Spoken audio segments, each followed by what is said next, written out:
Hello everyone, I got something totally different here. This is an octave mandolin, a flat top octave mandolin. I'll play a little bit first.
So this is the one and only first of its kind flat top octave mandolin in the comma style.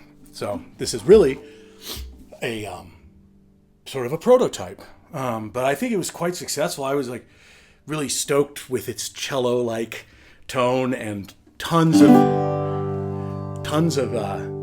sustain. I built one of these before in an arch top, and as you would imagine with an arch top, it was more choppy, more direct, but didn't have the sustain or the overtones of the flat top.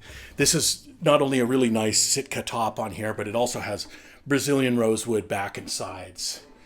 The octave mandolin, I think, is a fairly new instrument in terms of tradition. There isn't a whole lot of tradition, and it's sort of a blank page. As far as scaling, there's not a standard octave mandolin. So this is a multi-scale with a 22 to 22 and a half multi-scale. And I just did that because I do that on my my guitars. I like the multi-scale. It really works for guitars, and I just carried it over onto here. I built this pair. I'm going to do this in a separate video, but this is a mandolin done in the same style, same woods. But I didn't do the multi-scale on there because it seemed like it doesn't going to make that much difference on a mandolin unless I made it really extreme. Anyway, this was really fun for me to build, and I had to scratch my head a lot, which was good. It's good to scratch your head now and then. And it was fun to build these two. They're like little siblings. But the voice that I've had so much fun. I was actually inspired to learn that Bach piece. I only learned the first, that's all I learned of it. There's a whole second half to that suite. But I really enjoyed it. The voice of this, it's kind of a mind fryer for me because I play guitar and mandolin, right? And this like is tuned in fifths. But the spacing of the frets is almost like a guitar. So it's kind of like I've really had to play a lot and to get used to it. And then the way you would play a violin, that's really such a reach, whereas on a mandolin or a violin, it's do.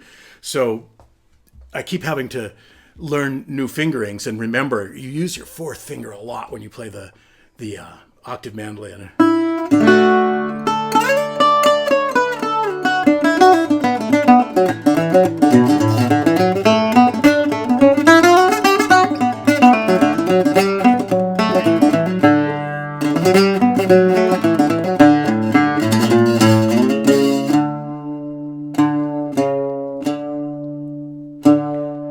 It's also a lot of work for me to fret cleanly. It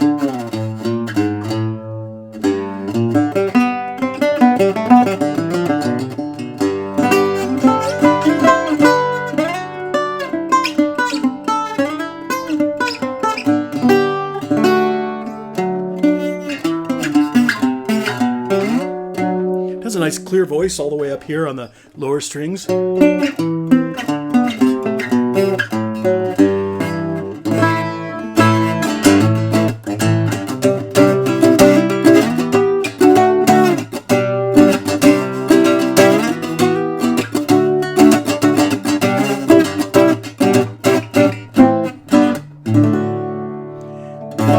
And it's kind of satisfying, mandolins, they don't have any bottom end because they have bottom end for their voice, but they don't have that.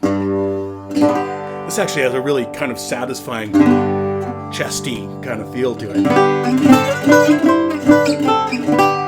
So there it is, the Wilborn Octave Mandolin. I didn't come up with a clever name for it. It's just an octave mandolin. And I'll come back and do the mandolin in a separate video shortly. So thanks a lot.